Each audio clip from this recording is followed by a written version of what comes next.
You're listening to Three Kitchens Podcast, hosted by home cooks Erin Walker and Heather Dyer. Are you tired of cooking the same old things? So are we. Let's all get inspired, cook better, and eat great food.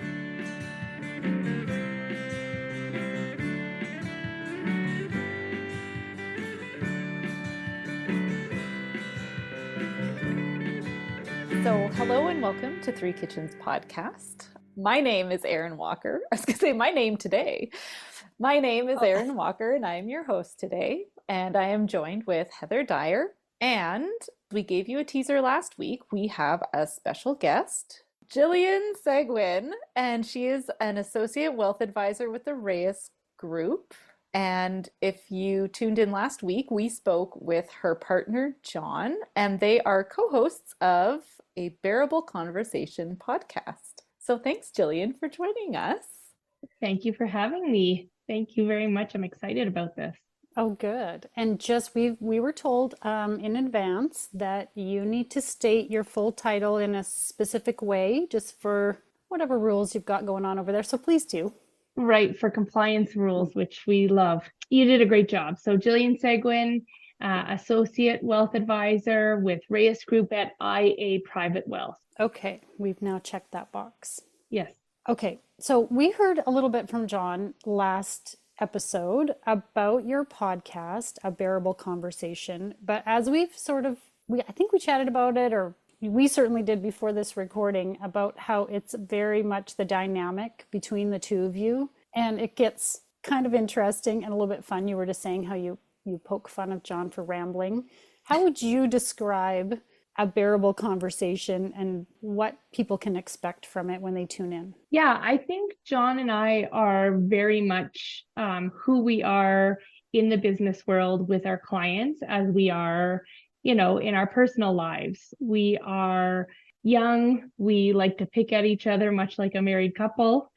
and we like to hopefully get some sort of a message across or some sort of education to a client, but very much on a relatable level and very much in a manner that hopefully they can understand. My industry is so filled with financial jargon that people just, it either goes right over their head or we lose them.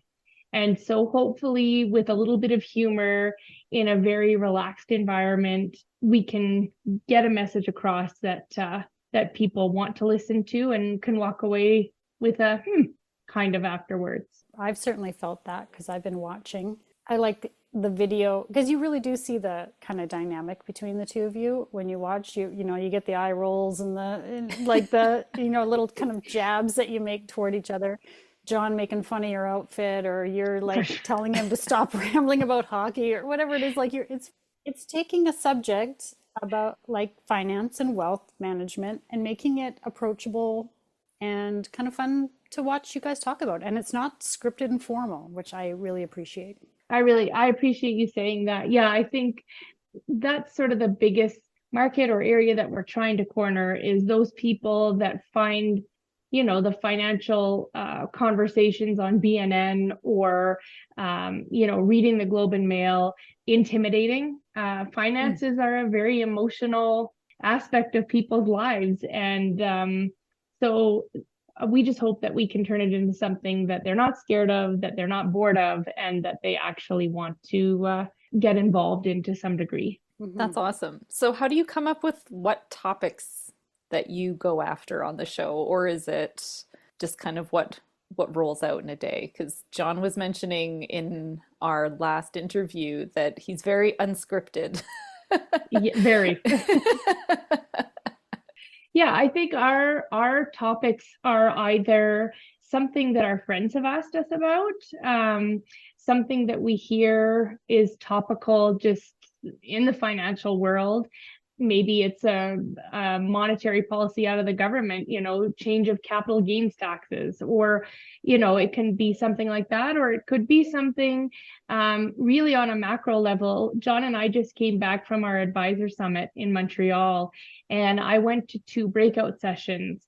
And one breakout session was all about the difference between female versus male investors and the psyche behind it. And it was really interesting to me. And I think, it doesn't have to be about your particular finances, but something like that might be interesting to somebody else. So I think that's going to be one of the podcasts we're going to do going forward. Or another one is, dear to my heart. My father was a victim of financial fraud, and it doesn't have to be a senior. It's just a vulnerable client, and how they can fall victim to a lot of these scams that are out there. So again, it could be something personal like that kind of brings the topic forward. Yikes. Yeah. Fraud. That's a big one these days in all kinds of places. We get text messages now with all kinds of things, and it's like, is that something I'm not supposed to click on? Like, you know, you have to stop and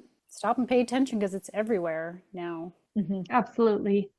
And not always money related, but just, probably at the end of the day they want your money, but it's like, it doesn't appear to be money related. It doesn't start out that way. Yeah. Mm-hmm. No, again, circling back to the emotional aspect of it, it's very much they prey on your emotions and then they go for your finances. So, okay. So we do want to get to the topic of food. Since you're on Three Kitchens podcast, you get a little bit of you don't really get a break from talking about finance because first of all, before we got to the point of recording, we were exchanging a few emails and you made mention of something that I said to Erin, we need to ask Jill about this. You said cooking scares you. Yeah. Can you tell us what is it about it that scares you? Because I immediately made the connection that the whole world of finance kind of scares me. So I'm feeling like this is where we're coming together on this. Yes, for sure. I think my fear really stems from the fact that I was a picky eater from a very young age. And my whole menu growing up was very bland and the same thing over and over again. So, and then I would say going out to eat at a friend's house or, if we were going with my parents somewhere, truthfully, it was a source of anxiety because I didn't know what was going to be put in front of me and whether I'd like it. And the fact that I'd have to eat it scared me. So when it came to learning how to cook in the kitchen with my mom, who is actually a very good cook, I just had no interest. It was, food was not a positive association for me. Now, over the years, I've matured and my waistline says otherwise now. I will eat anything that's put in front of me. No, but seriously, if I can, I would say I've got a knack for the baking because I always loved sweets and I learned to cook with my grandmother. So it was butter, butter, butter, and more butter. Mm-hmm. But the cooking, the meal side of it has been very, very challenging and actually scares me a little bit that I'm not going to do it right or that I just don't have the knowledge base. So I can certainly align with what you're saying, Heather, it's almost like a stay in your lane type of thing. Like if you're good at one thing, be a resource for others, but don't try and step into other people's lanes. I think with cooking though, I mean, Erin, you can tell us what you think too. It's like, I think you're safe in your own kitchen with your family. I mean, the worst that they're going to do is say, this is, especially little family members, say, this is gross, I'm not eating this.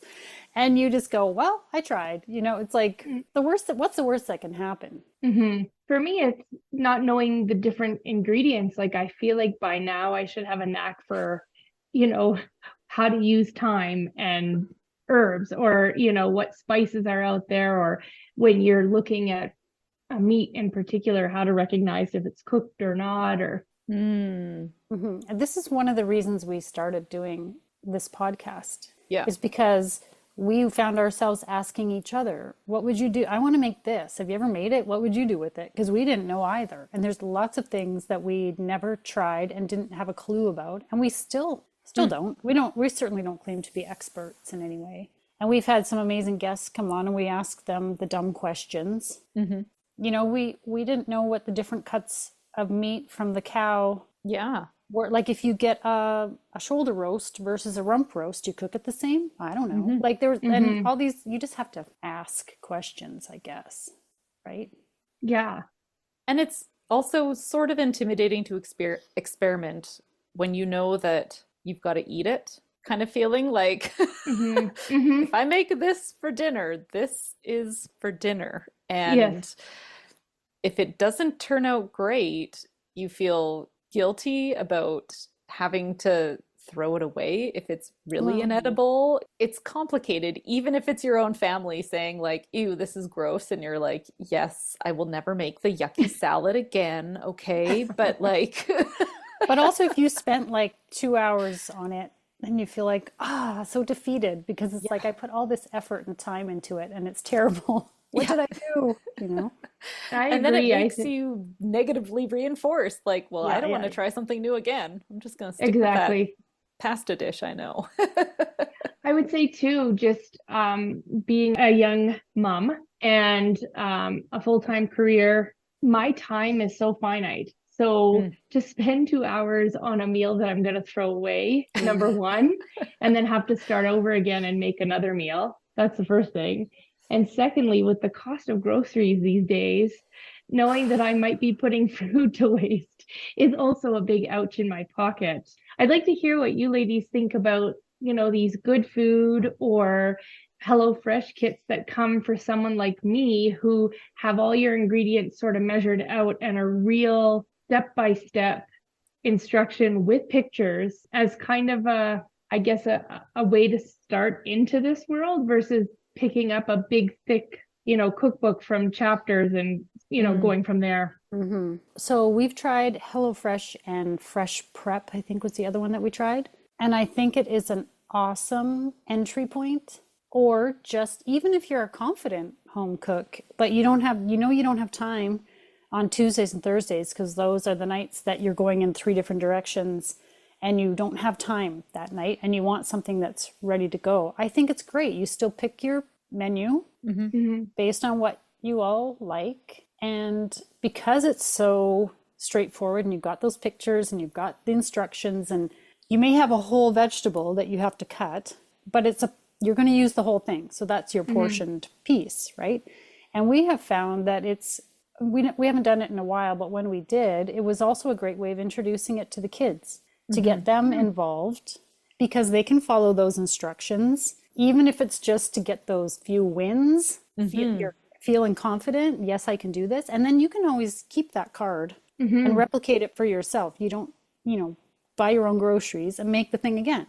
That's a great idea. Yeah, so I'm all for it. I know a few people who also use them to teach their kids cooking or to just Friday night's the night I need to run 3 kids 5 places. You're home, you can follow these instructions and their kids are able to make dinner for the whole family.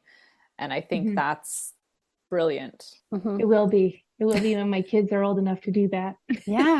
Yeah, for sure. I think that comes too with your comfort level.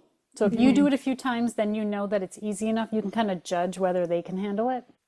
I don't think it's an age thing. I think it's an individual kid thing, whether or not you feel like they're ready to take it on or. I think a great that idea.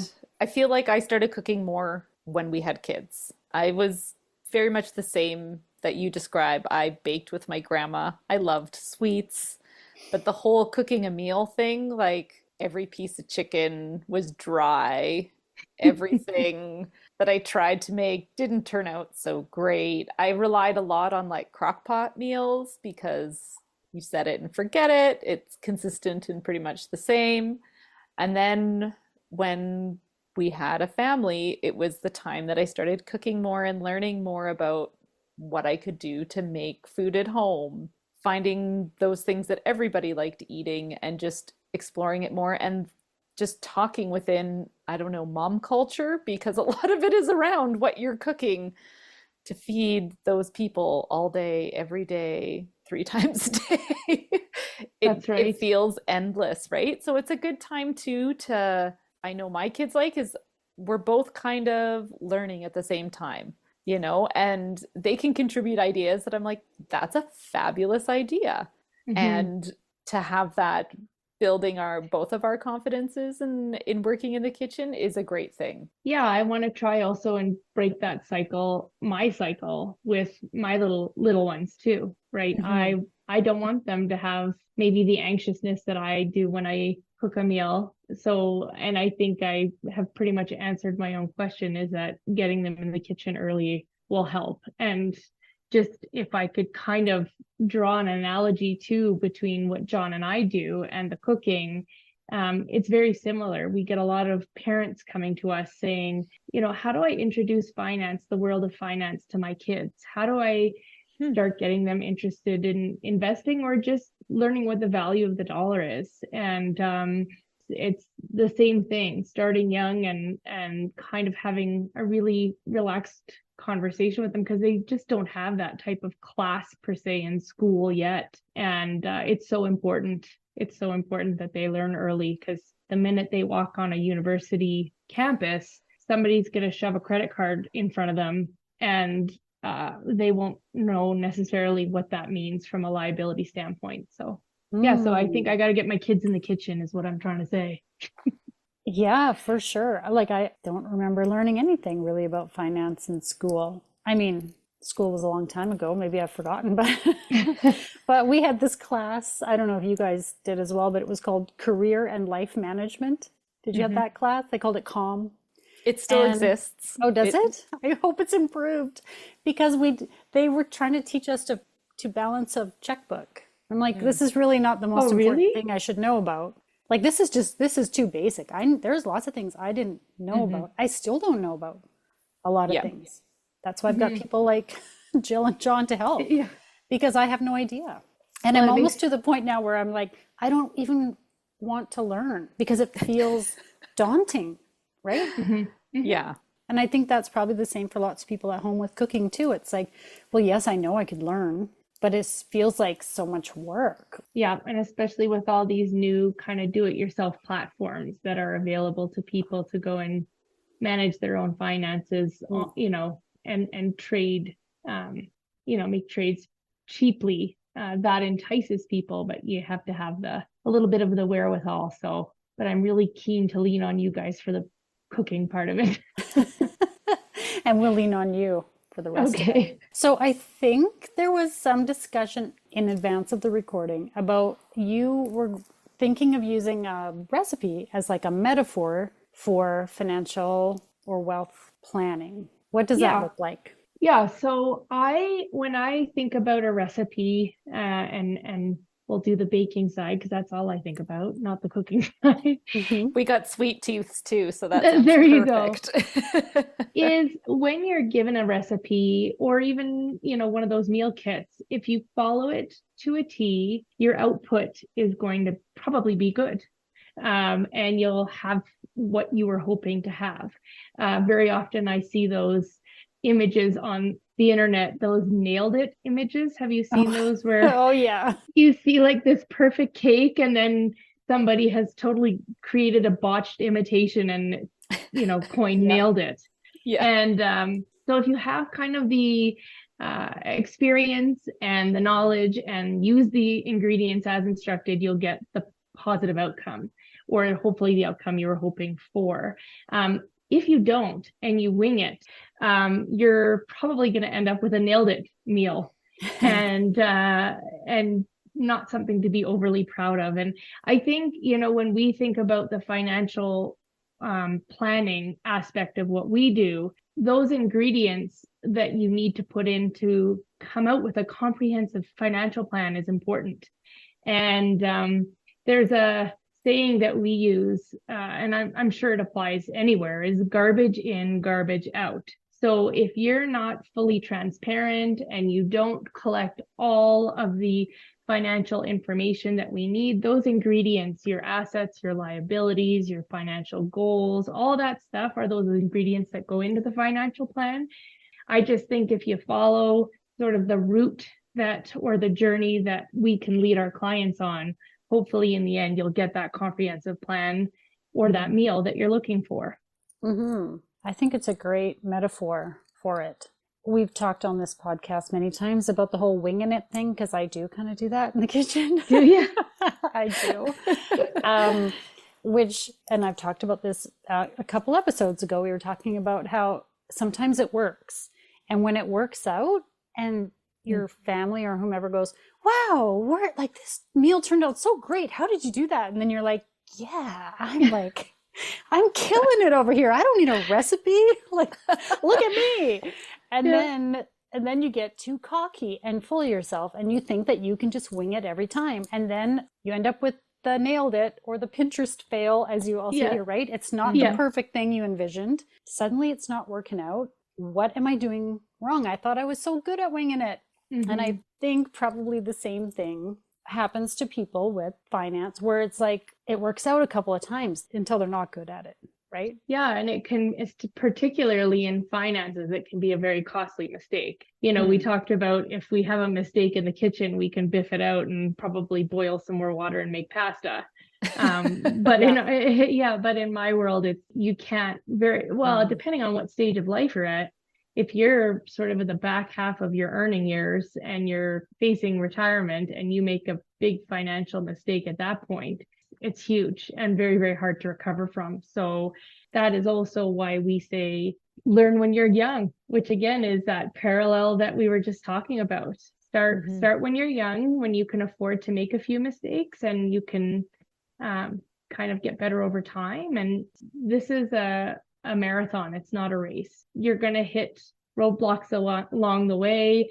I like that idea of thinking about your finances like that, and just the idea that you don't have to know it all right away and jump in being the expert, and that you're going to have to take time and learn and slowly acquire those skills, because it's perfect as a link to cooking, because you don't just pick up Julia Child's cookbook and because you read it from A to Z, you can now cook like a French chef. Well, first of all, that would take way too long. Okay, yes. Seen that book? Does not look very joyful at all. No. You know, it's the same sort of thing when you think of having to do personal wealth management. Like I hear those words and I shut down immediately. I'm like, no. Yeah. And I think too, when you haven't learned early, as we were talking about, then you get to the point in your life where you think, I should really know something about some of this. You learn just enough to realize that you're very risk averse because you're too scared to take a risk, right? Whereas when you're young, I think, especially if you're knowledgeable, you're more willing to risk a little bit because you understand the potential outcomes. And as you get older, maybe it is because you understand too, you're like, well, I don't want to be risky because I don't have enough to risk. I can't be. Now's not the time to learn. Yeah. Well, I think I'll give you a little teaser about exactly what you're touching on, Heather, is being risk adverse. And we are 3 females here on this podcast. And that was one of the sort of overarching themes to this seminar I talked about earlier, female investor versus male investor. What they touched on is ultimately that men view money as a source of success, whereas women view money as a source of security. And very often in our world, women are sort of labeled risk adverse because they are seeing that sense of security. $1 in my pocket is safer than $1 anywhere else. And what I learned out of this conference is we're not risk adverse, but we're risk aware. And what that simply means is as women, we need to be educated and really understand the inherent risk in whatever decision we make and the consequences, the following consequences of our actions. And if we can kind of rationalize those, then we aren't really risk adverse. We will take risks, but we just need to know exactly what that risk means. That's kind of a little teaser of that podcast we're going to be doing. Yeah, makes total sense to me. And if you don't have that background knowledge, you don't know when you're succeeding, and well, you certainly know when you're failing. But you don't know how to pull yourself out of it, which is like what you're saying. When we know that, then we're more willing to take the risk. I love it. Yeah. I love this connection. It's cool. Apparently you can really relate almost anything in your life to managing your finances. Who knew? Yeah, We're there learning you so go. much. I love it. We here at Three Kitchens Podcast love connecting with new people and sharing our love of food. This season, we're welcoming creators from all walks of life to share their food stories, memories, and experiences with us and introduce us to new recipes they love. If you love our guest episodes, you can find all of them on our website, www.threekitchenspodcast.com, under the Guests tab. Thanks for listening and enjoy the second half of this great conversation. Okay, well, let's get on to the recipe. Okay. Jill, you suggested it's pumpkin season around here. You love all the pumpkin sweets. So do we. So we were like, yes, let's do this. So I made a pumpkin cheesecake bar. And just a little background, I don't have a lot of experience with cheesecake because I have enough of a lactose sensitivity that I have avoided it for close to 30 years. That risk was not worth it to me. I knew the consequences and I was not willing.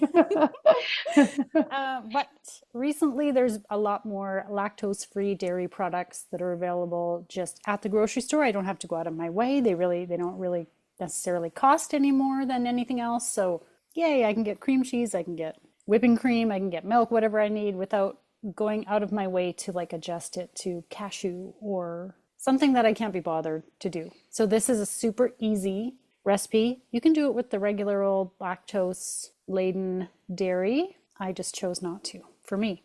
I also started out with a adorable and a pie pumpkin that I bought at the store. If you've been seeing those and you're like, how do I turn that pumpkin into pie or cheesecake or whatever?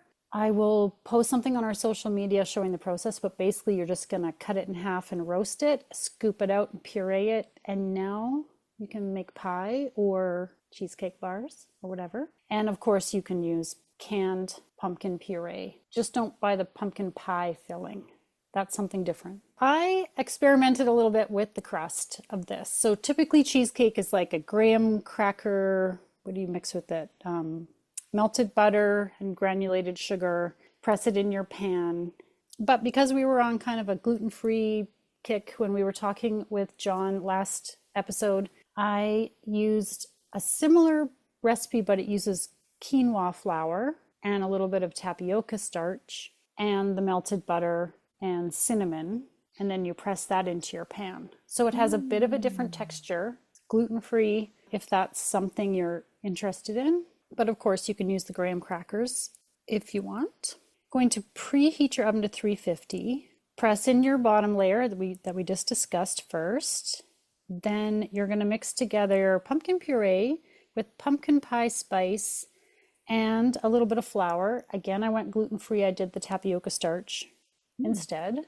Set that one aside. Then you're going to prepare your cheese mixture, which is cream cheese and sugar, vanilla, sour cream, salt, and 2 eggs. And you're basically just going to be mixing that until it's all incorporated. Then you're going to mix a little bit of that cream cheese in with your pumpkin. And now you have a smaller amount of pumpkin mixture and a larger amount of cheese. And you're going to be kind of alternating them in scoops into your pan and then swirling it together. And then you're going to bake it in the oven for 35 to 45 minutes. Until outside edges are set, but the middle is slightly jiggly. Then you're going to take it out and let it cool completely, which can take like all day. So resist the urge to cut into that puppy because it looks and smells delicious. I was just going to say, how's it smell? Oh, your whole house smells like fall and pumpkin. And so that's it. It's very easy. And of course, just cover that up and take it if you're going somewhere, which I think is just like the easiest. That's the great thing about bars is that you can cut them into whatever size. It's not like a whole cake that I always feel like, oh, if I'm going to transport a cake, what do I put it in? So bars make that easy. It's unfortunate you didn't get to eat it, Jill, but what did you think of it, Erin? I really liked it. I am a big fan of cheesecake and I love this with the pumpkin in it. It was just so good. I would want to experiment more with the crust. Maybe you wanted the graham cracker, just the good old graham cracker. I don't mind the idea of like a gluten-free crumbly crust at the bottom, but the quinoa was very quinoa flavored. Quinoa has a taste to it. Yep, it does. Are you a quinoa fan, Jill? No, but I would be a fan of the whipped cream I would squirt on top of that. Yes. When you said swirl, Heather, tell me just if you could explain to me what you mean by swirl. Okay, so I took of my two mixtures, the cream cheese mixture and the pumpkin mixture. I sort of alternated scooping it on top, not being fancy or precise about it. And then I took a spoon and just dragged it through. But you're right, don't go too deep or you're going to hit your crust, and you don't want to just, you want that to stay pressed in. So don't go too deep. I'd say just along the top of it. And it doesn't need to be, you don't want to do too much because you want the swirl, right? So you just kind of do a quick little swirl through and you're good. You could even just use like a chopstick and just. Okay, got it. Yeah.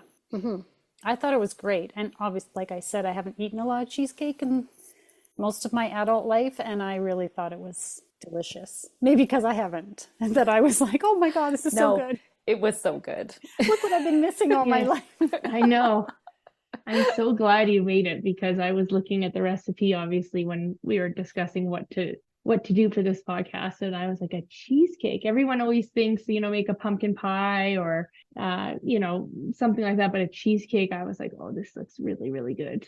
Do you have a favorite pumpkin item that you love coming into season at this time of year? Yeah. Yes, I'm so embarrassed to say this, but Pillsbury puts out a pumpkin cookie, and it's out for a very, very short time.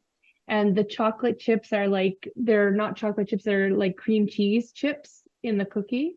And it's that dough, it's all made. You just pull it out of the package and then put the circles on your pan and bake them. So I went to Superstore with my daughter Chloe this weekend, and I was just getting our regular groceries, and I turned the corner and I saw the display.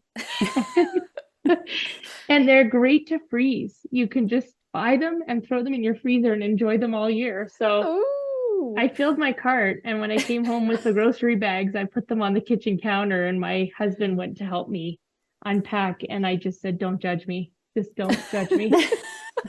You'll be thanking me in like 4 months in the middle of winter. So that's my guilty pleasure, my guilty pumpkin pleasure. Oh, I like this idea of cream cheese chips. Yeah. Yes. Like, that sounds good. Can you buy them just on their own? Have you ever seen them? I think you can, but I can't remember whether I saw them here in Canada or in the US. But yeah, they look like white chocolate chips, but they're cream cheese chips. They're unbelievable. That sounds delicious. Sounds like a game changer. I always love when the seasonal stuff comes into the store and you go around the corner in your cart and you get to do the little happy squeal to yourself, like, ooh. Yes. Except sometimes it's too early and you're not prepared and you're sort of not in the right frame of mind. I feel like that with the eggnog. I always get slapped with the eggnog. I turn around and I'm like, oh God, it's here again. Yeah. Too soon. That's hilarious. Thank you so much for being our guest. This has been really fun. And honestly, I have to say, initially we were kind of like, I don't know where that's going to go. This discussion about finance and a recipe, not really envisioning what that's going to be. We were kind of like, well, let's just see what happens. But I think we learned a lot. And I think the analogy really does resonate and will with our listeners as well. So thank you for that. Oh, I really enjoyed it. This has been, as we started, unscripted, but it just seemed to work well together. And I really enjoyed it a lot. So thank you for giving me this opportunity. Yeah, this has been a fun conversation. I might even learn something about finance. I might bear that conversation. Oh, I was just going to say, I know where you can start. You can there we tune go. In. You can tune into their podcast as well, and you'll learn all kinds of things. Absolutely. Yeah. So we will link to the Reyes Group and a Bearable Conversation podcast on our show notes. So feel free to scroll down and find the links and learn all the things that Jill and John have to offer. Thank you. And now for the fine print. Links to recipes and other things we talked about in this episode can be found on the show notes or our website, www.threekitchenspodcast.com. Come say hello on Instagram, Facebook, Threads, YouTube, and TikTok. We'd love to connect. And if you enjoy the show, pass it on. Word of mouth is the #1 way people learn about new podcasts. Thanks for listening. Well, I'm old, Jill, so. Okay, no. I'm right there with you.